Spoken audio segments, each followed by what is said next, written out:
मैं नदीम लारी और आप देख रहे हैं ब्लैक बाम्बू। हमने कल आपको खबर दिखाई थी कि social democratic party of India के मुमरा के कार्यालय में ईडी द्वारा रेड डाली गई थी। हमने आपको तफसील में दिखाया था कि ईडी अधिकारी वहां पर क्या पूछने आए थे और क्या जब्त करके ले गए।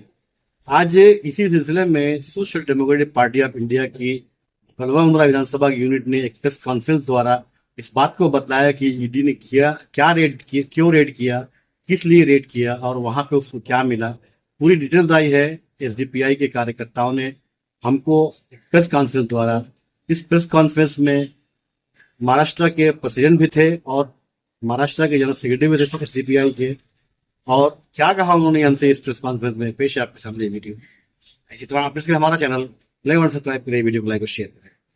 आज हमारे मुमरा महाराष्ट्र स्टेट ऑफिस के ऊपर प्रेस कॉन्फ्रेंस रखी गई है और मैं वेलकम करना चाहता हूं हमारे स्टेट प्रेसिडेंट अजहर तंबोली साहब को, हमारे स्टेट के जनरल सेक्रेटरी सरफराज शेख साहब को। और ये जो प्रेस कॉन्फ्रेंस रखी गई है, जो कल हमारे ऑफिस के ऊपर ईडी का रेड हुआ था, ईडी के रेड के ताल्लुक से हमारे स्टेट प्रेसिडेंट अजहर तंबोली साहब और हमारे स्टेट के जनरल सेक्रेटरी सरफराज शेख साहब जो है इस कॉन्फ्रेंस को एड्रेस करेंगे। जैसे आप लोगों को जैसे पता है, कल एक अपना ईडी डिपार्टमेंट ने कल यहाँ पे हमारे एसडीपीआई ऑफिस पे रेड मारा और महाराष्ट्र की जो स्टेट ऑफिस है हमारी मुमरा की, और काफ़ी हिंदुस्तान के जहाँ पे एसडीपीआई की स्टेट ऑफिस है वहाँ पे इन्होंने रेड किया। लेकिन इन्होंने जो रेड किया, इनको कुछ चाहिए था एसडीपीआई से कि जो बार बार जो झूठे इल्ज़ाम लगा रहे, फेक प्रोपेगेंडा क्रिएट कर रहे हैं कि पीएफआई से कुछ मनी लॉन्ड्रिंग के मैटर में या कुछ लिंक मिलते हैं, वैसा ये करके रेड मारा। लेकिन इन्होंने रेड मारा तो इन्होंने ये 4 या 6 घंटे की जो इनकी रेड चली है उसमें इनको 1 रुपये का भी हिसाब नहीं मिला। जो इनके जो ये फेक प्रोपेगेंडा क्रिएट करके जो ऑफिस में सब हमारी एसडीपीआई के ऑफिस में हर जगह जो गए हैं कि यहाँ से कुछ मिल जाएगा, तो यहाँ से सिवा ऑफिस के जो पॉलिसीज है उसके अलावा और ऑफिस के जो कॉन्स्टिट्यूशन के हिसाब से जो चलती है पार्टी, उसके अलावा इनके पास कुछ भी नहीं मिला।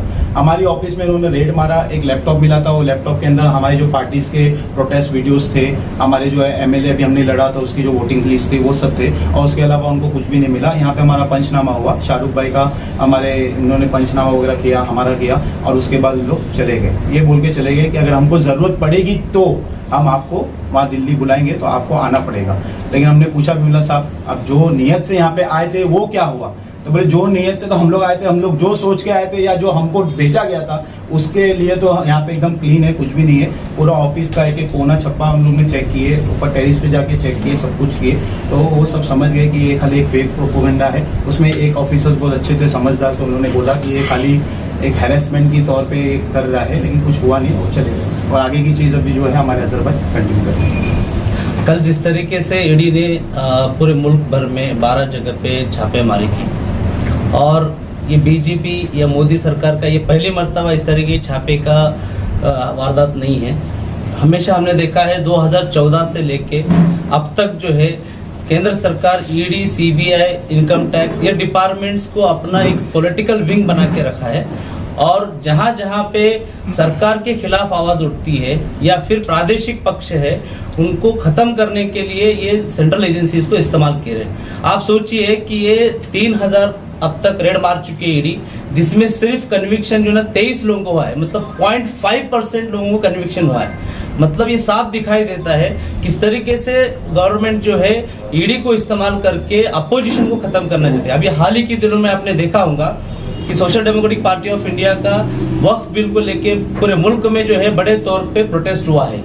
सिर्फ एक स्टेट में नहीं, ये डिस्ट्रिक्ट में नहीं, महाराष्ट्र में बड़े पैमाने पे हुआ, और पूरे आवाम जो है मुस्लिम समाज के अंदर से इस ताल्लुक से लेके बहुत ही मतलब एग्रेसिव जो है इस चीज को लेके अपोज कर रहे हैं एग्रेसिवली, और ये चीज झलक रही थी। और ये उठाव कहीं बड़ा ना हो जाए, ये प्रोटेस्ट कहीं बड़ा आंदोलन की शक्ल ना ले, क्योंकि सीएनआरसी के वक्त में उन्होंने देखा है जब समाज जागरूक होता है किस तरीके से महिलाएं और जागरूक समाज जो है रास्ते पे आके उसका मुखालिफत करता है, सरकार के नीतियों की मुखालिफत करता है। और जो वक्फ अमेंडमेंट बिल उन्होंने पेश किया हुआ है, इसको पूरी तरीके से नाराजगी है। कहीं ना कहीं आंदोलन को दबाने के लिए जो है ये ईडी जैसे जो केंद्रीय एजेंसी है उसको इस्तेमाल कर रही है। और हम ये कहना चाहते हैं कि ईडी का इस्तेमाल जो है ना आप लोगों ने पूरे अपोजिशन जितने पार्टीज है, चाहे वो टीएमसी हो, राष्ट्रवादी हो, या फिर कांग्रेस हो, या फिर शिवसेना हो, ये सारे पार्टियों के खिलाफ में उन्होंने किया हुआ है, अब तक करते आ रहे हैं, हमने देख कभी है।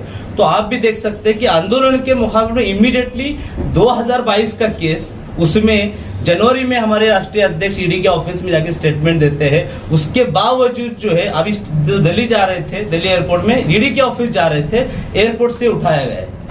मतलब कहीं ना कहीं ड्रामेटाइज करना है, एक टेरर क्रिएट करना है, ताकि इश्यूज के ऊपर आप जो है ना आवाम या कोई सामाजिक संस्था या पॉलिटिकल पार्टी आप इस पे बात ना करो, बात करेंगे तो दबाव जाओगे।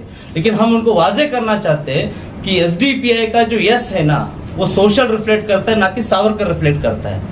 तो हम वो माफी विरोध में नहीं है। जिस तरीके से महाराष्ट्र के अंदर सत्ता पलट की गई, ना सिर्फ महाराष्ट्र में और भी स्टेट्स में उन्होंने ईडी का इस्तेमाल करके सत्ता पलट किया है, अपना राजकीय अस्तित्व बरकरार रखने के लिए ये लोग सेंट्रल एजेंसी को यूज कर रहे हैं। और आज जो ईडी है वो एक मजाक बन चुका है, उसकी क्रेडिबिलिटी कोई नहीं रही है। आज जब भी ईडी का रेड होता है लोग ये सोचते हैं कि इन्होंने क्या किया है ऐसा लोगों के लिए जो यहाँ पे ईडी का रेड हुआ है। ये लोगों की आम सोच हो चुकी है। जब आपने देखा इलेक्ट्रॉनिक्स बॉन्ड का मसला आ गया तो लोगों ने भी देखा कि ईडी का रोल जो है वो एक एक्सटॉर्शन डिपार्टमेंट की जैसे यूज हुआ है।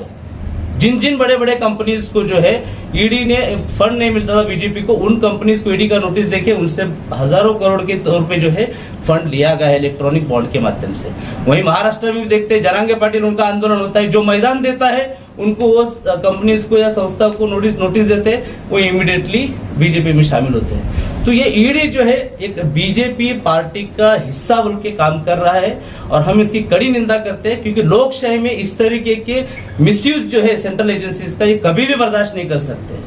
और ये संवैधानिक अधिकारों का जो है ये सरकार जो है तरतूदों का गैर इस्तेमाल कर रही है अपने पॉलिटिकल फायदे के लिए, और ये जनता जान रही है। और अब हमें चाहते हैं कि ईडी भी जो है एक इंडिपेंडेंट संस्था, संवैधानिक उसको दर्जा है। हम उनको अपील करते हैं कि आप लोग जो है किसी सत्ते का जो है गुलाम नहीं बन के आप जो है कानून के तहत में काम करना चाहिए। कल भी जब ईडी का रेड हुआ हमने पूरा कोऑपरेट किया, क्योंकि हमारे पास छुपाने के लिए कुछ है नहीं, तो हम उसको हंसते हंसते फेस किए हैं। हमको कोई डर नहीं है, जब यहाँ की सत्ताएं पलट सकती, लेकिन हम एसडीपीआई वाले हैं, हम ये सारे पैतरों से, ये धमकियों से, ईडी हो, एनआई हो, सीबीआई हो, इनकम टैक्स हो, ये सारे चीजें जो है ना हम लोगों को कोई ये नहीं रखते, हम उनको पूरा कोऑपरेट करते हैं। सारी चीजें खुली किताब की तरह है, हमें डरने की बिल्कुल जरूरत नहीं। और हम पुरजोर तरीके से अभी भी मैदान में आगे भी रहेंगे, और अभी हमको हौसला मिला है कि हम सही ट्रैक पे है, इसीलिए जो ना आवाम के मुद्दे हम और ताकत से उठाने के लिए मैदान में रहेंगे। सर, आपके जो नेशनल प्रेसिडेंट को हिरासत में लिए थे उनका क्या स्टेटस अभी फिर क्या है? नहीं, उनको अभी 6 दिन का जो है ईडी का कस्टडी मिला है। उन्होंने मांगे थे 10-12 दिन के लिए, लेकिन कोर्ट में भी जो है ना, जब हमारे वकीलों ने दावे पेश किए कि क्या बेसिस पे लिया जा रहा है, तो वहां पे उनके पास सही से जवाब नहीं थे, इसलिए कोर्ट ने भी जो है ना एक 6 दिन का उनको कस्टडी दिया हुआ है। जो लैपटॉप यहाँ से ले गए तो क्यों ले गए? उसमें क्या ऐसा कुछ था उनको नजर आया कि ले जाना जरूरी समझा? देखिए, वो खाली हाथ जाते ना तो शायद उनके लिए शर्मिंदगी की बात होती।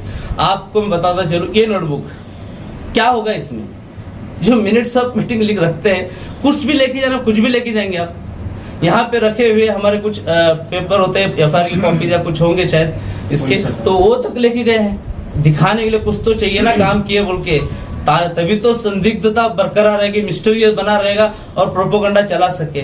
वो लैपटॉप में क्या रहेगा, एडिटिंग होता था, वीडियो एडिटिंग और जो भी होता है पार्टी का कार्यक्रम होता है उसके ताल्लुक से वीडियोस थे उसमें, और कुछ भी नहीं था। लेकिन जिस तरीके से आरोप लग रहे हैं PFI, popular front of India, दहशतवादी से संगठन, तो कोई आपका पार्टी का कार्यकर्ता है जो इसमें जुड़ा हुआ है अभी भी?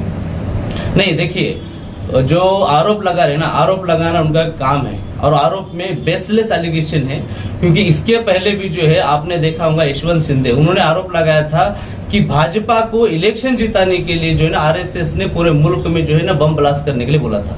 अच्छा, ये कहीं पर भी बोली हुई चीज नहीं है, कोर्ट में बोला है उन्होंने, कोर्ट में।